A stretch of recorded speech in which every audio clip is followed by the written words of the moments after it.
ओम तत्सत् श्रीमते रामचंद्राय नमः। ओम परमहंसा स्वादित चरणकमल चिन्मकरंदाय भक्तजनमानस निवासाय श्रीरामचंद्राय नमः। वागीसा यस्य वदने लक्ष्मीर्यस्य च वक्षसि यस्यास्ति हृदये संवित् तं नृसिंहमहं भजे। विश्वसर्ग विसर्गादि नवलक्षणलक्षितं श्रीकृष्णख्यं परं धामं जगद्धाम नमामि तत्। प्रह्लादनारदपराशरपुण्डरीक व्यासंवरीशसुकसौनकभीष्मदलिभ्यं रुक्मङ्गदार्जुनवसिष्ठविभीषणादीन् पुण्यानिमन् परमभागवतान् नमामि। श्रीसीतानाथसमारम्भं श्रीरामानन्दार्यमध्यमम् अस्मदाचार्यपर्यन्तं वन्दे श्रीगुरुपरम्पराम्। प्रह्लादनारदपराशरपुण्डरीक व्यासंवरीशसुकसौनकभीष्मदलिभ्यं रुक्मङ्गदार्जुनवसिष्ठविभीषणादीन् पुण्यानिमन् परमभागवतान् नमामि। नारायणं नमस्कृत्य नरं चैव नरोत्तमं देवीं सरस्वतीं व्यासं ततो जयमुदीरये। श्रीराम जय राम जय जय राम, श्रीराम जय राम जय जय राम, श्रीराम जय राम जय जय राम, श्रीराम जय राम जय जय राम, श्रीराम जय राम जय जय राम, श्रीराम जय राम जय जय राम,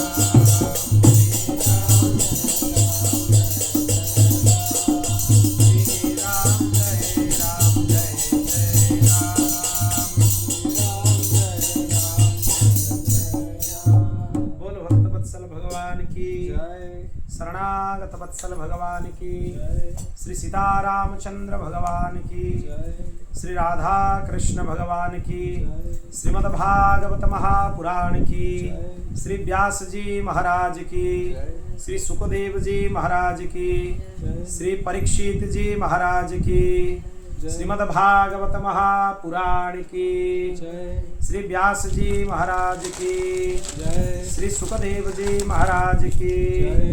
जय जय श्री राधे, जय जय श्री सीताराम। हर हर महादेव, निताय गौर हरि बोल। अनंत कोटि ब्रह्मांड नायक परात्पर अखिलेश्वर भगवान श्री हरि की महती कृपा करुणा से, श्री द्वारिकाधीश प्रभु की महती कृपा करुणा से आज हम श्रीमद् भागवत कथा के 26वें दिवस की कथा के सत्र में प्रवेश कर रहे हैं। और उसमें भी अत्यंत पवित्र भक्तराज सुदामा जी का चरित्र है। परीक्षित राजा बोले, भगवान प्रेम और मुक्ति के दाता भगवान श्री कृष्ण की अनंत शक्ति है, उनके लीला भी अनंत है। जितना चाहे उतना सुने फिर भी तृप्ति नहीं होती है। इतना अद्भुत है भगवान की लीला। साभाग्यया तस्य गुणान् गृहीते, करौ च तत्कर्म करौ मनश्च, स्मरेद् वसन्तं स्थिरजङ्गमेषु, शृणोति तत्पुण्यकथा सकर्ण, शिरस्तु तस्योभयलिङ्गमानमे, तद्देव यत्पश्यति तद्भिचक्षुः, अंगानि विष्णोरथ तज्जनानं, पादोदकं यानि भजन्ति नित्यम्। इसी बात से ही सुखदेव जी महाराज रीझ गए कि परीक्षित क्या बोल रहे हैं। क्या बोले परीक्षित जी? देखो, जो भगवान की गुणगान करता है, जो वाणी गुणगान करती है वही सच्ची वाणी है। जो हाथ भगवान की सेवा के लिए काम करते हैं वही सच्चे हाथ हैं। वही मन सच्चा मन है जो चराचर प्राणियों में निवास करने वाला भगवान का स्मरण करता है। और वही कान वास्तव में कान कहलाने योग्य हैं जो भगवान की पुण्यमयी कथाओं का श्रवण करते हैं। वही सिर सिर हैं जो चराचर जगत को भगवान के चल अचल प्रतिमा समझकर नमस्कार करता है और सर्वत्र भगवत विग्रह का दर्शन करता है।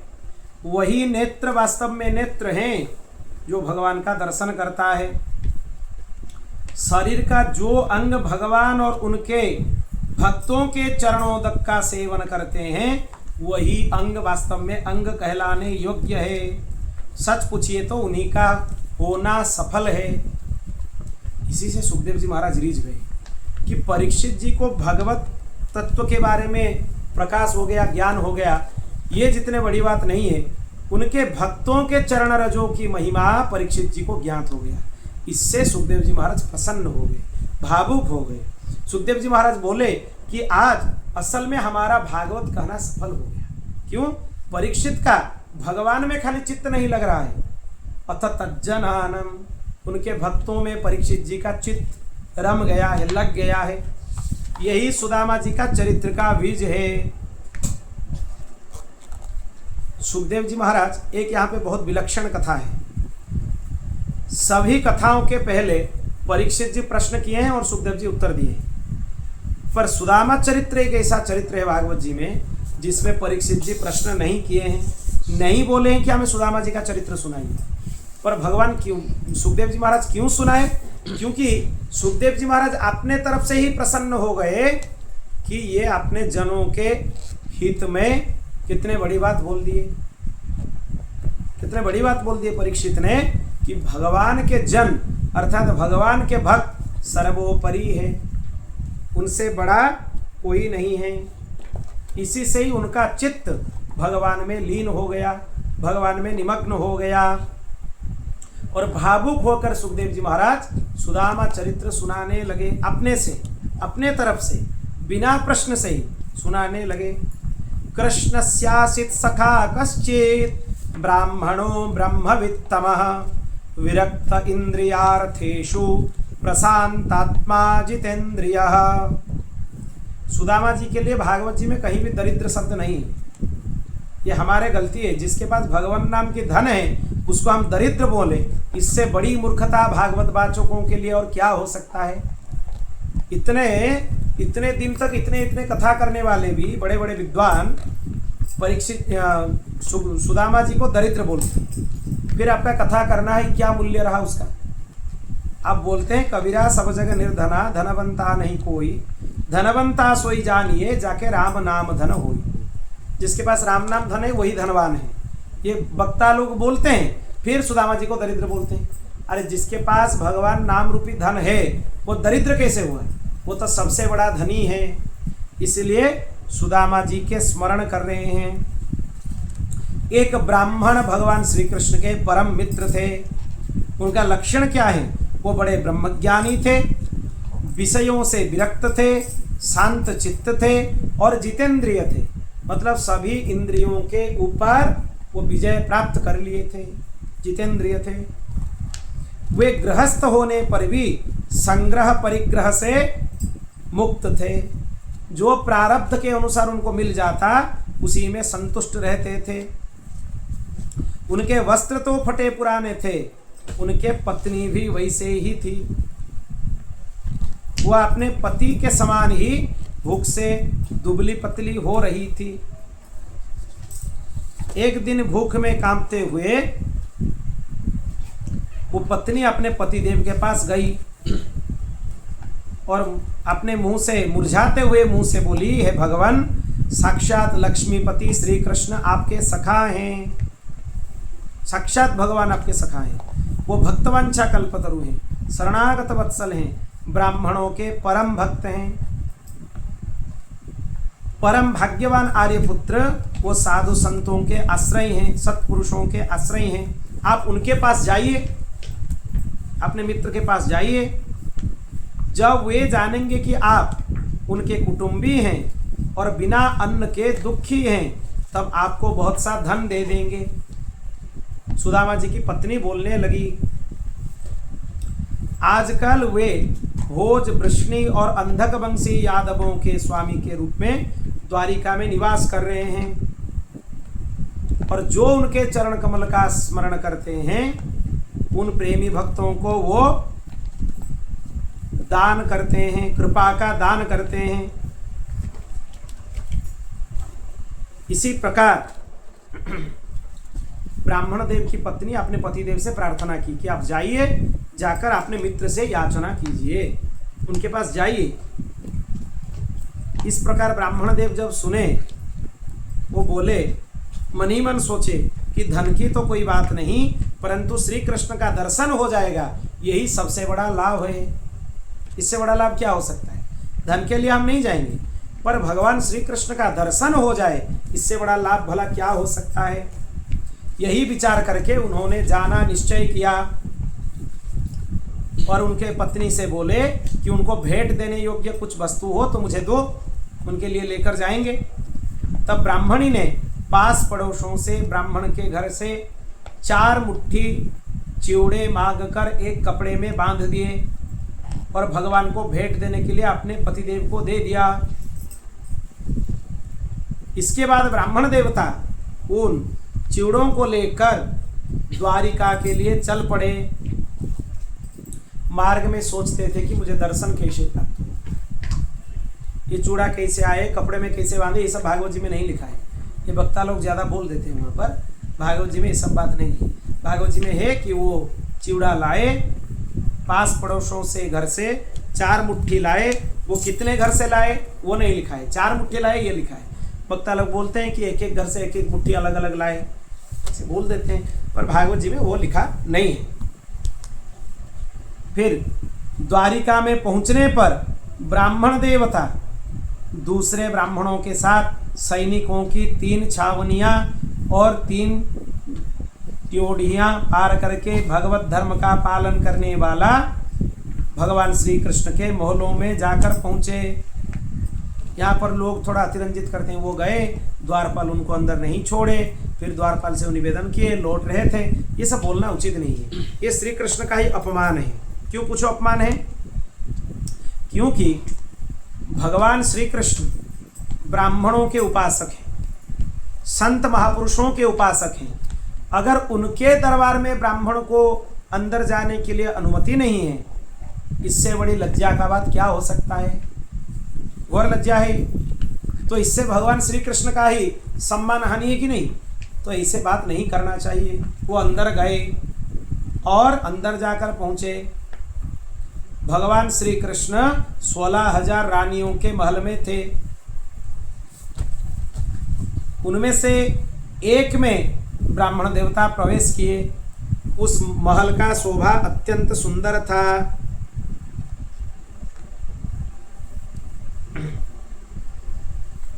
उस समय भगवान श्री कृष्ण अपने प्राण प्रिया रुक्मिणी जी के पलंग पर विराजते हुए थे। मतलब ये रुक्मिणी जी के कक्ष में प्रवेश किए हैं सुदामा जी। ब्राह्मण देवता को दूर से देखकर भगवान सहसा खड़े हुए और उनके पास आकर उन्हें अपने भुजबंध में, भुजपास में बांध लिए, आलिंगन किए, मानो उनको, हे परीक्षित, भगवान अपने प्यारे सखा ब्राह्मण देवता के अंग स्पर्श से अत्यंत आनंदित हुए। दोनों मित्र एक दूसरे से मिले। फिर उनके भगवान के कमल नेत्रों से आंसू बहने लगे, अश्रुपात होने लगे। कुछ समय बाद श्री कृष्ण भगवान उन्हें ले जाकर अपने पलंग पर बिठा दिया। स्वयं पूजन की सामग्री लाकर उनके पूजा किए। परीक्षित, भगवान श्री कृष्ण सभी को पवित्र करते हैं, पर उन्होंने अपने हाथों से ब्राह्मण देवता के पांव पखार कर उनका चरणोदक अपने मस्तक पर धारण किए और शरीर में चंदन, अर्गजा, केशर आदि दिव्य गंधों का लेपन किए। किनके शरीरों में? सुदामा जी के शरीरों में। उनके चरणोदक, चरण धोकर चरणोदक भगवान श्री कृष्ण ने लिया। यह अद्भुत चीज है। फिर बड़े आनंद से उनको धूप दीप आदि देकर आरती उतारे। फिर मधुर वचन से उनको बोलने लगे, भले पधारे, बहुत दिन के बाद आए।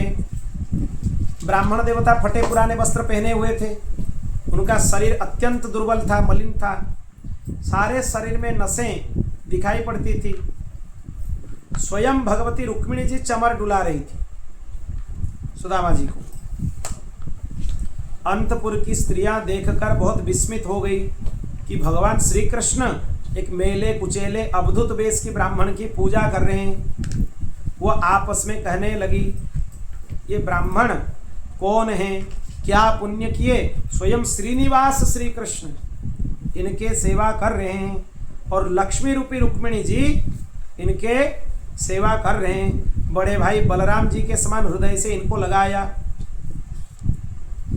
फिर श्री कृष्ण और ब्राह्मण देवता एक दूसरे के हाथ पकड़कर पूर्व जीवन की आनंददायक घटनाओं का स्मरण करने लगे। जब दोनों गुरुकुल में थे, सांदीपनी गुरु के आश्रम में दोनों पढ़ाई कर रहे थे, क्या परिस्थिति था, क्या हुआ, उस सब विषय के बारे में चिंतन करने लगे। भगवान श्री कृष्ण ने कहे, धर्म के मर्मज्ञ ब्राह्मण देव, गुरु दक्षिणा देकर जब आप गुरुकुल से लौट गए तो आप अपने अनुरूप स्त्री से विवाह किया या नहीं, मतलब आपका विवाह हुआ है या नहीं। मैं जानता हूं आपके चित्त गृहस्थी में रहने पर भी विषय भोग में आसक्त नहीं है, आप अनासक्त हैं। विद्वान, यह भी मुझे मालूम है कि धन में आपकी प्रीति नहीं है, धन को आप महत्व बुद्धि नहीं देते हैं। भगवान श्री कृष्ण बोल रहे, जगत में बिरले ही ऐसे लोग होते हैं जो भगवान की माया से निर्मित विषय संबंधी वासनाओं का त्याग कर देते हैं। वो संसार में रहते हुए भी उनका चित्त विषय रस में डूबता नहीं है, बहुत बिरले ही ऐसे होते हैं। हे ब्राह्मण शिरोमणि, क्या आपको उस समय की बात याद है जब हम दोनों गुरुकुल में निवास कर रहे थे? उस समय सचमुच गुरुकुल में ही द्विजातियों को अपने ज्ञातव्य वस्तु का ज्ञान होता है, बिना गुरुकुल के अध्ययन से किसी को कुछ पता नहीं चलता। भगवान बोल रहे हैं, मित्र, इस संसार में सारी शरीर का कारण जन्मदाता पिता प्रथम गुरु है, उसके बाद उपनयन संस्कार करके सत्कर्म की शिक्षा देने वाला गुरु जी दूसरे गुरु हैं। वो मेरे समान ही पूज्य हैं। कौन? जो उपनयन संस्कार कराते हैं, भगवती गायत्री का दीक्षा प्रदान करते हैं। भगवान बोलते हैं वो मेरे समान ही हैं।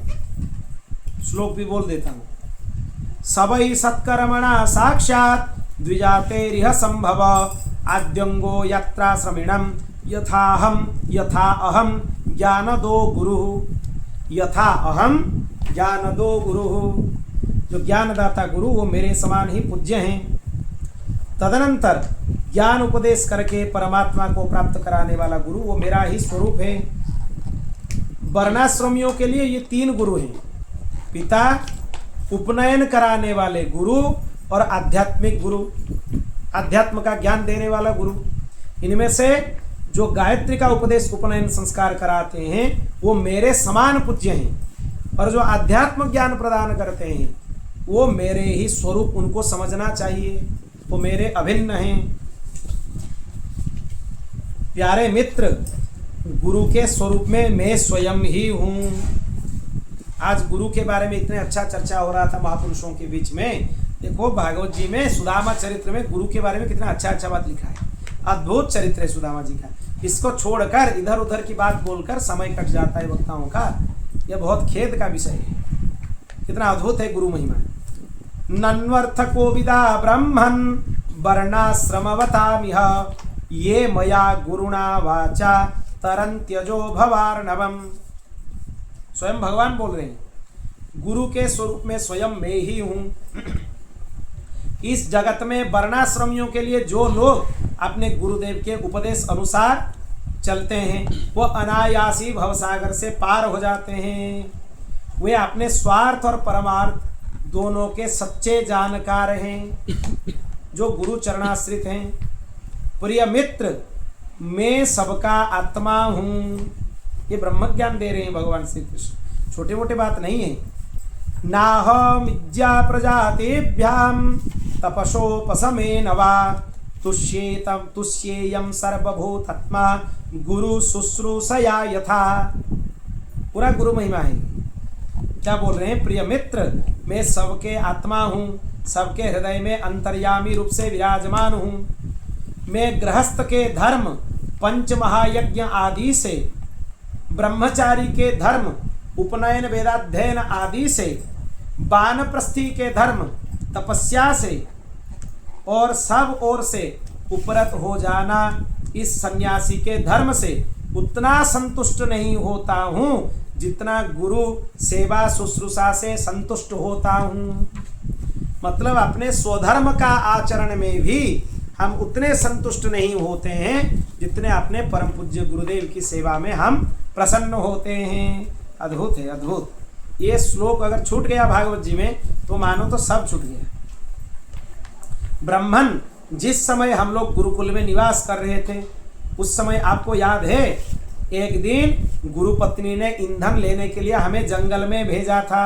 अब पुराने बात भगवान याद करने लगे, प्राचीन बात याद करने लगे। उस समय हम लोग एक घोर जंगल में गए हुए थे। बिना ऋतु के ही बड़ा भयंकर आंधी पानी आ गया था। आकाश में बिजली कड़कने लगी, सूर्यास्त हो गया, हमें कुछ पता नहीं चला।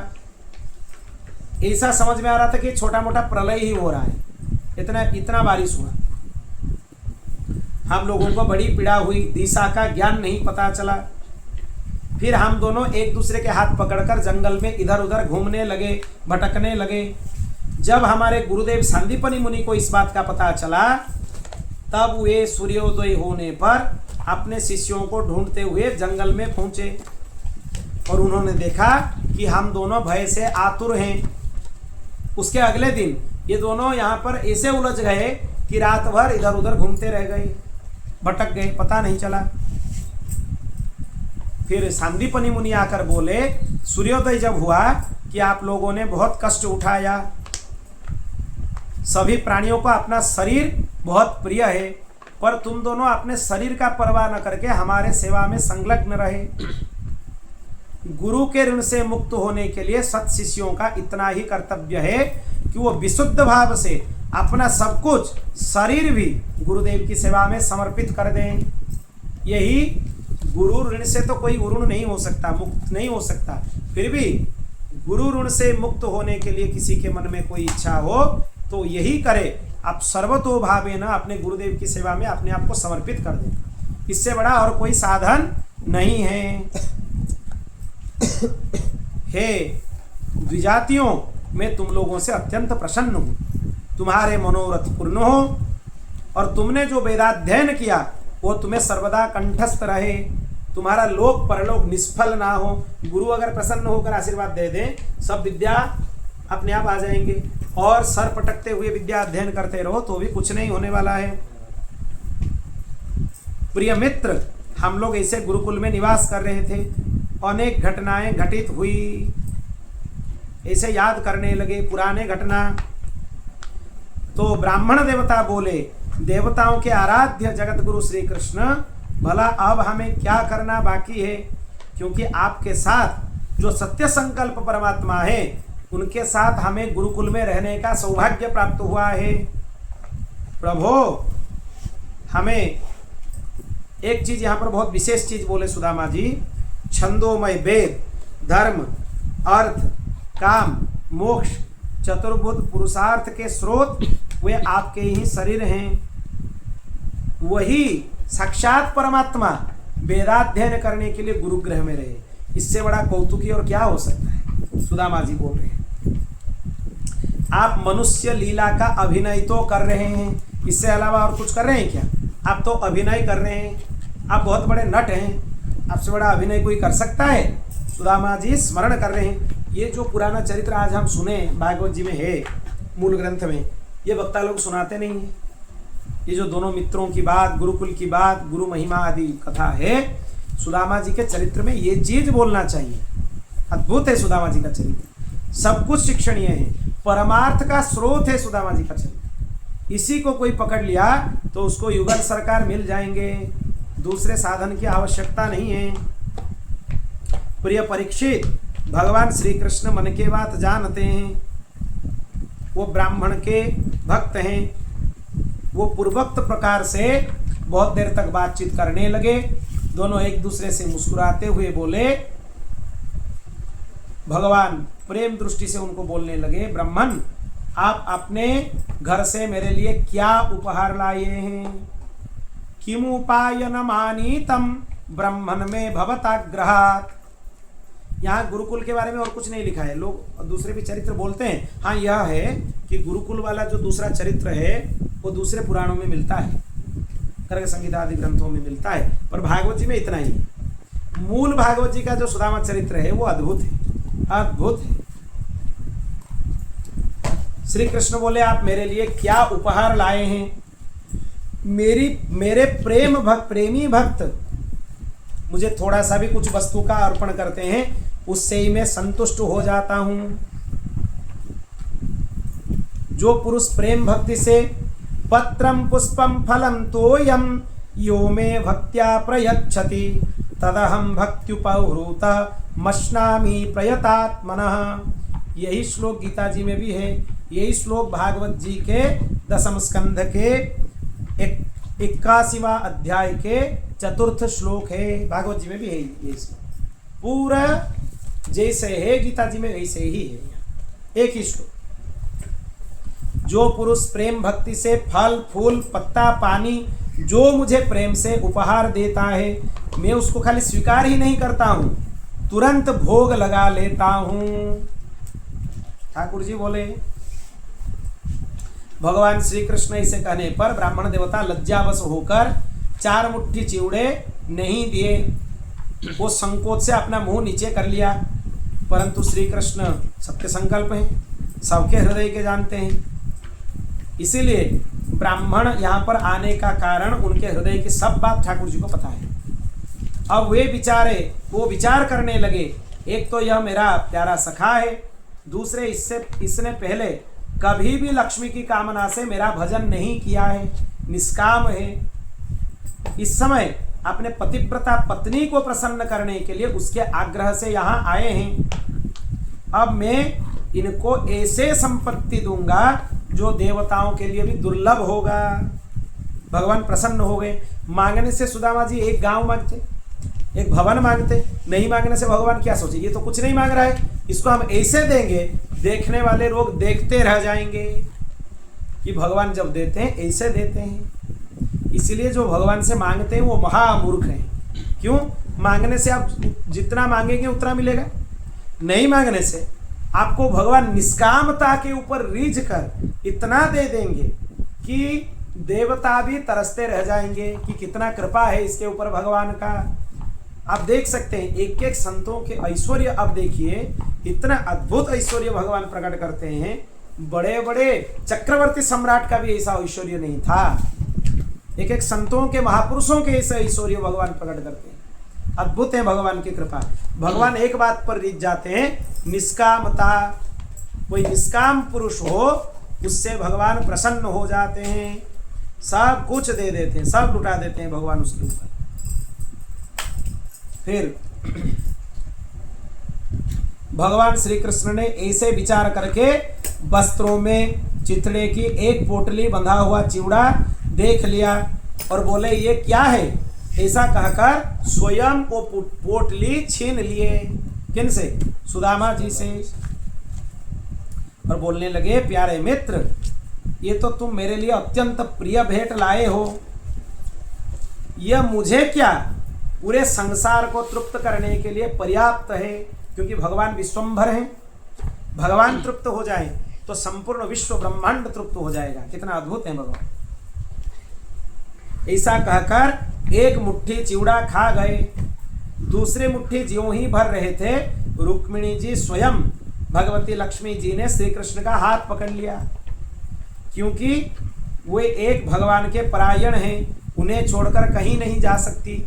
रुक्मिणी जी जान गए इस मुट्ठे का अन्न अगर भगवान खा लेंगे मुझे ही दे देंगे, और लक्ष्मी जी भगवान को छोड़कर जाना नहीं चाहती।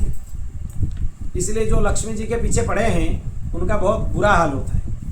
लक्ष्मी जी हरिवल्लभा है, वो भगवान की पत्नी है, उनके पीछे पड़ोगे, लक्ष्मी लक्ष्मी करोगे तो लक्ष्मी जी क्रोधित हो जाएंगी। अगर नारायण भगवान के चरण पकड़ लिए, भगवती लक्ष्मी का वास भगवान के हृदय में श्रीवत्स चिन्ह के रूप में, उनके चरण कमलों की नित्य सेवा करती है भगवती महालक्ष्मी। इसीलिए भगवान के चरण कमल का अगर आप आश्रय ले लेते हैं तो भगवती महालक्ष्मी अपने आप आ जाएगी। रुक्मिणी जी ने कहा, हे विश्वात्मन, बस मनुष्य को इस लोक में तथा मरने के बाद परलोक में जितना संपत्ति चाहिए उतने के लिए एक मुट्ठी चिवड़ा पर्याप्त है। आपके लिए इतना ही प्रसन्नता की हेतु बन जाता है। आप सब मत दे दीजिए, दूसरे मुट्ठे आप खा लेंगे तो उससे मुझे भी दे देंगे। जितना चाहिए उससे कई गुना ज्यादा आप दे चुके हैं सुदामा जी को भी। एक मुट्ठी में और दे देंगे तो मुझे भी दे देंगे आप। इसीलिए हाथ पकड़ लिए। ब्राह्मण देवता उस रात को भगवान श्री कृष्ण के महल में रहे, बहुत आराम से खाया पिया, ऐसा अनुभव किया कि मैं वैकुंठ में पहुंच गया हूँ। असल में द्वारिका वैकुंठ ही है, भगवान श्री कृष्ण की नगरी है, दूसरा कोई नहीं। श्री कृष्ण से ब्राह्मण को प्रत्यक्ष रूप में कुछ नहीं मिला, फिर भी उन्होंने कुछ नहीं मांगा। देखो कितना निष्काम है। प्रत्यक्ष भगवान ने उनको हाथ में कुछ नहीं दिया, जो देना था भगवान दे दिए, पर ब्राह्मण के हाथ में कुछ नहीं दिए। फिर भी ब्राह्मण जी इतना निष्काम है कि उनको कुछ नहीं मांगे। वो अपने करतूत पर लज्जित से होकर श्री कृष्ण के दर्शन जनित आनंद में डूबते उतरते अपने घर के तरफ चल पड़े।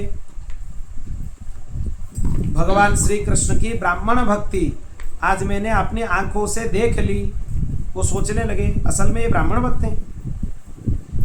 धन्य है भगवान श्री कृष्ण, जिनके बक्षस्थल पर स्वयं भगवती लक्ष्मी विराजमान है, फिर भी उन्होंने मुझ जैसे गरीब को अपने हृदय से लगा लिया। इतने दयालु हैं भगवान। कहाँ तो मैं अत्यंत पापी दरिद्र और कहाँ लक्ष्मी के एकमात्र आश्रय भगवान श्री कृष्ण। पर उन्होंने यह ब्राह्मण है समझकर मेरा आदर किया। मुझे पलंग पर सुलाया जहाँ पर रुक्मिणी जी शयन करती है, जैसे कि मैं उनका सगा भाई हूँ। मैं थका हुआ था, इसलिए स्वयं उनके पटरानी चंवर डुलाकर मेरी सेवा करने लगी भगवती रुक्मिणी। देवताओं के आराध्य होकर भी इतना सेवा किए, इतने खिला पिला कर सेवा शुश्रूषा कर कर मेरे पूजा किए।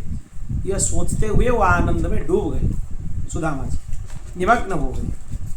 स्वर्ग मोक्ष पृथ्वी रसातल की संपत्ति तथा समस्त योग सिद्धियों की प्राप्ति का मूल उनके चरण कमल की पूजा है। फिर भी श्री कृष्ण यह समझकर मुझे थोड़ा सा भी धन नहीं दिया कि यह दरिद्र धन पाकर मतवाला होकर मुझे भूल ना जाए। अद्भुत सोचे सुदामा जी का। हम लोग सोचते इस स्थान पर होते कि भगवान देखो इसे मित्र है फिर भी कुछ नहीं दिया। सुदामा जी सोच रहे हैं भगवान ने हमें कुछ नहीं दिया, अच्छा किया। अगर कुछ दे देते तो हम उसमें भटक कर भगवान को ही भूल जाते। भगवान ने तो अच्छा ही किया, कुछ नहीं दिया। अधन्योयम धनम प्राप्य माद्यन्नुच्चैर्न मां स्मरेत् इति कारुणिको नूनम धनम में भूरि ना ददात। इसीलिए भगवान मुझे धन नहीं दिए कि अगर धन में ये मतवाला हो के मुझे ही भूल जाएगा क्या लाभ होगा, इसलिए धन नहीं दिए, अच्छा किए। क्या अद्भुत भाव है। ऐसे ही विचार करते हुए अपने घर के पास पहुंचे।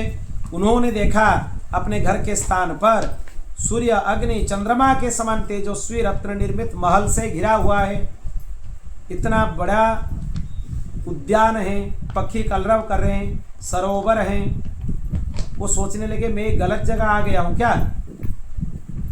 उनके स्त्री सुंदर गाजे बाजे के साथ मंगल गीत गाती हुई ब्राह्मण की अगवानी करने के लिए आई बाहर। पतिदेव का आगमन सुनकर ब्राह्मणी को बहुत आनंद हुआ। फिर वो ब्राह्मण को नमस्कार किया। ब्राह्मण पत्नी का सोने का हार पहनी हुई दासियों के बीच में विमान स्थित देवांगनाओं के समान शोभायमान हो रही थी। इतना अद्भुत दिख रहा था सुदामा जी का शोभा। सोने सिंहासन भी थे, स्फटिक मणि थे।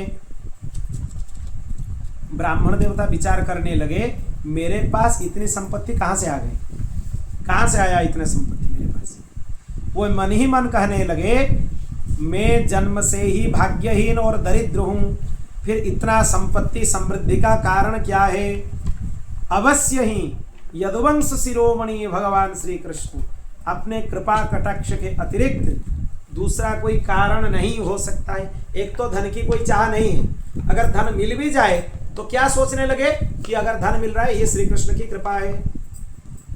यही गृहस्थ का कर्तव्य है। धन के प्रति लालसा नहीं रखना चाहिए। अगर अकस्मात धन मिल जाए, धन मिलने की कोई वहाँ पर संभव परिस्थिति हो जाए, तो समझना चाहिए कि भगवान की अत्यंत कृपा है और उसके अलावा कुछ नहीं। फिर यह इसे सोचने लगे, भगवान को प्रणाम किए। सच में भगवान श्री कृष्ण बहुत उदार हैं। वो थोड़े से ही प्यार को इतना बहुत मान लेते हैं, क्या ही बोल सकते हैं। एक मुट्ठी चिवड़ा भी उनको ठीक से में भेंट नहीं किया, उन्होंने प्रेम से स्वीकार कर लिया। मुझे जन्म जन्म उन्हीं का प्रेम, उन्हीं की हितैषिता, उन्हीं की मित्रता, उन्हीं की सेवा प्राप्त हो। धन मिलने के बाद भी वो मार्ग भ्रष्ट नहीं हुई, पथ भ्रष्ट नहीं हुई। बहुत संभावना होता है, बहुत सारे बड़े जन को जब धन मिल जाता है वो अपने पथ से भटक जाते हैं, पर सुदामा जी का वो नहीं हुआ, वो पथ से भटके नहीं। यह भी अद्भुत है। क्या चाहिए मुझे? विसज्जतस्तत्पुरुष प्रसंग, हमें उनके प्रेमी भक्तों का सत्संग प्राप्त हो, यही सबसे बड़ा उपलब्धि है। धन मिलने के बाद भी अगर भगवत कृपा है तो आप भटकेंगे नहीं। भगवान श्री कृष्ण को ही चाहेंगे, सर्वतोभावेन श्री कृष्ण का ही आश्रय ग्रहण करेंगे। अजन्मा भगवान श्री कृष्ण अपने संपत्ति आदि के दोष जानते हैं। उनको पता है कि ऐश्वर्य की मद से पतन होता है, इसीलिए भक्त को उसके मांगते रहने पर भी भगवान धन संपत्ति राज्य नहीं देते हैं। कितना स्पष्ट लिखा हुआ है, देखिए। भगवान जानते हैं अगर किसी को धन संपत्ति राज्य मिल जाए वो भ्रष्ट हो जाएगा, इसीलिए भगवत भक्त जब मांगता है भगवान मुझे दीजिए, तब भी भगवान उसे नहीं देते हैं। श्लोक भी बोल देता हूँ। भक्ताय चित्रा भगवन ही संपदो राज्यम विभूतिर्न समर्थ यत्यजः अदीर्घ बोधाय विचक्षण स्वयं पश्यन्निपातम धनिना मदोद्भवम। भगवान नहीं देते हैं, मांगने पर भी नहीं देते हैं। परीक्षित अपने बुद्धि से इस प्रकार निश्चय करके ब्राह्मण देवता त्याग पूर्वक अनासक्त भाव से अपने पत्नी के साथ भगवत प्रसाद स्वरूप विषयों का ग्रहण करने लगे। मतलब उनका सब संपत्ति प्रसाद बन गया। अब वो विषाद का कारण नहीं होगा। अगर तुम अपने संपत्ति को प्रसाद नहीं बनाओगे तो तुम्हारे लिए वो विषाद बन जाएगा। इतना अद्भुत है। भगवान स्वयं ब्राह्मणों को अपना इष्ट देव मानते हैं। ब्राह्मण से बढ़कर कोई भी प्राणी जगत में उनका प्रिय नहीं है। इसीलिए भगवान श्री कृष्ण उनके प्यारे सखा ब्राह्मण को देखा। यद्यपि भगवान अजीत हैं, किसके अधीन नहीं हैं, फिर भी अपने सेवकों के अधीन हो जाते हैं, उनसे पराजित हो जाते हैं प्रेम से। अब उन्होंने ध्यान में तन्मय हो गए। अविद्या की सब गांठ कट गई। थोड़े ही समय में भगवान का धाम जो कि संतों का आश्रय है, सुदामा जी उसको प्राप्त कर लिए। मतलब भगवत धाम प्राप्ति हो गया। भगवान श्री कृष्ण की ब्राह्मण भक्ति को जो सुनता है उसे भगवान के चरण कमलों में प्रेम भाव हो जाते हैं। वो कर्म बंधन से मुक्त हो जाता है। जो सुदामा चरित्र सुनता है, हम प्रत्येक श्लोक की चर्चा की है सुदामा चरित्र। 2 अध्यायों में सुदामा चरित्र भागवत जी में है। श्लोक के क्रमशः हम सुदामा चरित्र की चर्चा की है। इसके फलश्रुति देखिए, 2 लाभ है इसका। एक तो भगवान के चरण कमल में आपकी प्रीति हो जाएंगे, दूसरा आप कर्म बंधन से मुक्त हो जाएंगे। यही चाहिए सबको। सुदामा चरित्र सुनने से ही मिल जाएगा। एतद् ब्रह्मण्य देवस्य श्रुत्वा ब्रह्मण्यतां नर लब्धो भावो भगवती कर्म बंधात् विमुच्यते। बोल भक्त वत्सल भगवान की, शरणागत वत्सल भगवान की। आज के कथा को यही विराम देते हैं। फिर आगे हम कल 10वें स्कंद के और थोड़े ही विषय हैं, उनके चर्चा करके 11 स्कंद में कल से कथा में प्रवेश करेंगे। कल तुलसी विवाह है, भगवान और शालिग्राम जी का और तुलसी जी का विवाह है, दिव्य विवाह। उसका भी दर्शन करेंगे। भगवान का सहस्रार्चन है और उसी के साथ ही भगवान का कथा भी है और दिव्य 11 स्कंद के चरित्र में प्रवेश करेंगे। श्री कृष्ण गोविंद हरे मुरारे, हे नाथ नारायण वासुदेव। श्री कृष्ण गोविंद हरे मुरारे, हे नाथ नारायण वासुदेव। हे नाथ नारायण वासुदेव, हे नाथ नारायण वासुदेव।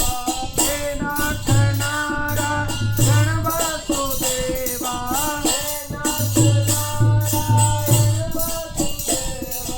हे नाथ नारायण वासुदेव, हे नाथ नारायण वासुदेव। श्री कृष्ण गोविंद हरे मुरारे, हे नाथ नारायण वासुदेव।